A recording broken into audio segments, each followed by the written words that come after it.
चलिए प्यारे बच्चों, क्लास को स्टार्ट करते हैं। और आज की इस वीडियो में हम आपको अंग्रेजी पढ़ना सिखाने वाले हैं। देखिए बच्चों, यदि आप अंग्रेजी पढ़ना चाहते हैं तो ये क्लास आप लोगों के लिए है, क्योंकि इस क्लास में हम आपको जीरो से यानी मात्राओं के साथ आपको बेसिक से अंग्रेजी पढ़ाएंगे। इसलिए कहीं मत जाइएगा। और मेरे क्लास में इस बात से कोई फ़र्क नहीं पड़ने वाला है कि आप किस राज्य से आते हैं, किस क्लास में पढ़ते हैं और किस बोर्ड की तैयारी करते हैं। आप कोई भी हो, कहीं से भी हो, आप पढ़ सकते हो। ठीक है। आप किस राज्य से हो, अपने राज्य का नाम जरूर कमेंट बॉक्स में कमेंट कीजिएगा। ठीक है प्यारे बच्चों। तो देखो, अंग्रेजी पढ़ने के लिए एक से ज़्यादा ज़रूरी होता है कि सबसे पहले हम मात्राओं को पढ़ो। अब बहुत सारे बच्चे पूछते हैं, यार मात्राओं को क्यों ABCD से पढ़ाओ। मैं कहता हूँ देखो, छोटा सा छोटा बच्चा भी होता है ना, तो उसको ABCD आता है, उसको ऐसा पढ़ाने की जरूरत नहीं। आप तो इतने छोटे हो गए नहीं कि ABCD नहीं आता, A to Z तो ABCD आता होगा। तो ABCD आने से अंग्रेजी नहीं आ जाएगा। अब ABCD ठीक है, अब हमको आता है, उसके आगे क्या होता है कि हमको मात्राएं पढ़नी पड़ती हैं। क्योंकि आप अंग्रेजी का छोटा शब्द ले लो, बड़ा से बड़ा शब्द ले लो, ऐसा कोई शब्द नहीं मिलेगा जिसमें मात्रा ना हो। उसमें एक मात्रा होगा, दो मात्रा होगा, चार मात्रा होगा, लेकिन मात्रा ज़रूर होगा। तो आप यहाँ पर मात्रा को पढ़िए, मात्राओं को रटिए और कोशिश कीजिएगा कि जो मात्राओं का प्रोनाउंसिएशन है, जो उच्चारण है, उस उच्चारण को समझने का कोशिश कीजिए, उसको पकड़ने का कोशिश कीजिए, अपने माइंड जो दिमाग होता है उसमें बैठाने का कोशिश कीजिएगा कि अगर जो है अंग्रेजी का ई की मात्रा है, अगर एम के साथ मिलेगा तो क्या पढ़ा जाएगा। अगर एम है, अगर इसके साथ ई की मात्रा लग जाए तो इसको क्या पढ़ा जाएगा। तो मतलब इस प्रकार से आप जो है क्या कीजिएगा, आप अंग्रेजी को पढ़ने की कोशिश कीजिएगा मात्राओं को मिलाकर। और देख सकते हो इस वीडियो में हम आपको छोटे शब्द से लेकर बड़े शब्द की ओर जाएं। देखो यहाँ पर छोटा शब्द है, फिर थोड़ा इधर भी छोटा है, फिर थोड़ा सा हमने शब्द बड़ा किया, फिर शब्दों को हमने बड़ा किया। इस तरीके छोटे बड़े हम शब्दों की ओर हम आपको लेकर चलेंगे, एक बैग नहीं चलेंगे। ठीक। तो एक बात और, जब मात्राओं की मैं बात करता हूँ तो बच्चे कहते हैं हमको तो दो तरह की मात्राएं को देखने को मिलती है। एक बारह खड़ी की मात्रा देखने को मिलती है, एक हमको वेवल्स वाला मात्रा देखने को मिलती है, वेवल्स कॉन्सोनेंट। मैं बोलता हूँ ये जो बारह खड़ी की मात्रा है इसका प्रयोग तब करते हैं जब हमको किसी का नाम अंग्रेजी में लिखना हो, जैसे राम है, श्याम है, गोविंद है, किशन है। आपका नाम क्या है, कमेंट बॉक्स में कमेंट कीजिएगा। बहुत सारे बच्चे अपना नाम कमेंट करते हैं, आप लोग अपना नाम ही नहीं कमेंट करते हो, ना जाने से क्या सोच कर, लेकिन नाम ज़रूर कमेंट कीजिएगा। ठीक है। तो जब किसी का नाम अंग्रेजी में लिखना हो तो क्या करते हैं, बड़ा खड़ी की मात्रा का प्रयोग करते हैं। लेकिन जब अंग्रेजी पढ़ना होता है तो वहाँ पर वेवल्स कॉन्सोनेंट काम आते हैं। आपको मालूम है कि अंग्रेजी में 5 वेवल्स होते हैं, कौन कौन से, कमेंट बॉक्स में कमेंट कीजिएगा। क्योंकि बहुत सारे बच्चों को वेवल्स नहीं मालूम, कॉन्सोनेंट से नहीं मालूम। अगर आपको मालूम है तो कमेंट बॉक्स में कमेंट ज़रूर कीजिएगा। तो देखो 5 वेवल्स होते हैं, ए, ई, आई, ओ, यू। ये आई है, ठीक है। ये 5 जो होते हैं ये हमारे क्या होते हैं, ये हमारे वेवल्स होते हैं।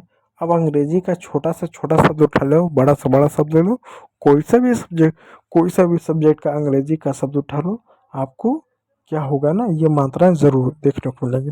और एक बात ध्यान दीजिएगा, ये मात्रा सिंगल भी होती है और डबल भी होती है, यानी पेयर में भी होता है। अब कैसे, जैसे मैं एक शब्द लिखूँ कार, ठीक, मैं एक शब्द लिखूँ इसको 10, 10 में से होता है 10। ठीक। अब देखो यहाँ पर जो मात्रा है वो सिंगल मात्रा है, यहाँ पर भी एक मात्रा, सिर्फ एक मात्रा आया, वन मात्रा आया, यहाँ पर भी एक मात्रा आया। लेकिन अगर मैं लिखूँ रीड, READ, अगर मैं लिखूँ चेयर, CHAIR, अब देखो यहाँ पर ई भी आया, ए भी आया, यानी दो मात्राएं, लेकिन उच्चारण एक ही बार कर रहे हैं, एक मात्रा का। तो यानी यहाँ पर दो मात्राओं का पेयर है, यानी ई और ए मिलाकर बड़ी की मात्रा बना रहे हैं। यहाँ पर देखो दो मात्रा, ए की मात्रा, आई की मात्रा, यानी दो मात्राओं का पेयर है, ए भी है, आई भी है, यहाँ पर ए का उच्चारण कर रहे हैं। तो मात्रा सिंगल भी होती है, मात्रा पेयर भी होती है। इसीलिए कभी भी अंग्रेजी का कोई शब्द पढ़े तो पहले सोचिए क्या सिंगल मात्रा की डबल मात्रा। बच्चों को क्या पढ़ते हैं, इसको एक ही मात्रा पढ़ देते, एक ही मात्रा, ऐसा मतलब नहीं होता है। ठीक है, मात्रा को ध्यान दीजिएगा। तो चलिए रूल नंबर 1 यानी आज के वीडियो में ओ की मात्रा को पढ़ते हैं।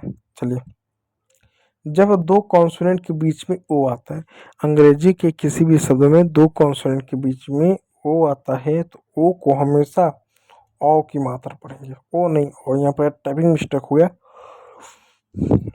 ओ की मात्रा पढ़ेंगे। और ओ की मात्रा ऐसा होता है, एक डंडा ऊपर ऐसा कटोरा है, ठीक है। अब देखो जैसे एक शब्द है डी ओ जी, एकदम जीरो से स्टार्ट करेंगे, ठीक है। डी को क्या लिखते हैं, डी को डॉ लिखते हैं, खत्म हो गया हमारा डी। ओ को क्या लिखेंगे, ओ लिखेंगे, क्यों, क्योंकि ओ जो है दो कॉन्सोनेंट के बीच में है, सी भी कॉन्सोनेंट है, जी भी कॉन्सोनेंट है, इसलिए ओ को ओ लिखेंगे, ऐसा ओ। और ओ की क्या होती है, मात्रा होती है, ओ की ये मात्रा होती है, तो ये हुआ ओ की मात्रा।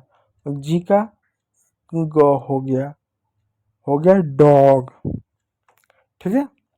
उसी प्रकार यहाँ पर और शब्द है एल ओ जी, ओ क्या, दो कॉन्सोनेंट के बीच में, ओ को ओ पढ़ेंगे, एल को ल पढ़ेंगे, ओ को ओ पढ़ेंगे, जी को ग पढ़ेंगे, हो गया लॉन्ग। लॉन्ग मीन्स होता है लंबा।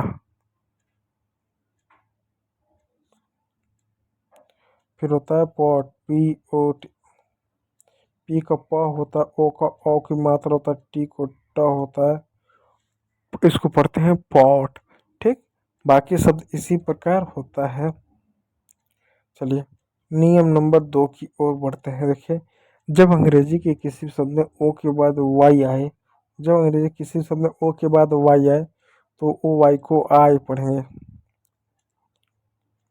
ओ के बाद ऑय पढ़ेंगे। कैसे पढ़ेंगे जरा ध्यान दो। जैसे एक शब्द है,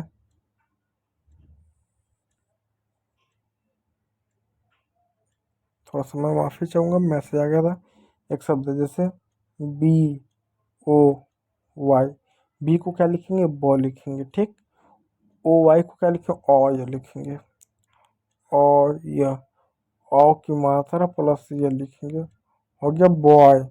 उसी प्रकार प्यारे बच्चों यहाँ पर एक शब्द है टी ओ वाई, टी को ट लिखेंगे, ओ को क्या लिखेंगे, ओ वाई को ऑय, ओ की मात्रा प्लस यह, तो ओ की मात्रा और यह हो गया ट्वाई। और बहुत सारे बच्चे पूछेंगे इसमें तो उसमें कुछ अंतर नहीं है, जैसे डॉग और बॉय, इसमें तो कुछ अंतर नहीं है, इसमें और इसमें अंतर है बच्चों। देखो यहाँ पर लास्ट में वाई आया, वाई को यहाँ पर हम य पढ़ रहे हैं, क्योंकि जरूरी नहीं है कि वाई को हम य ही पढ़ते हैं। जैसे एक शब्द में लिखता हूँ LAIDY, अब इसको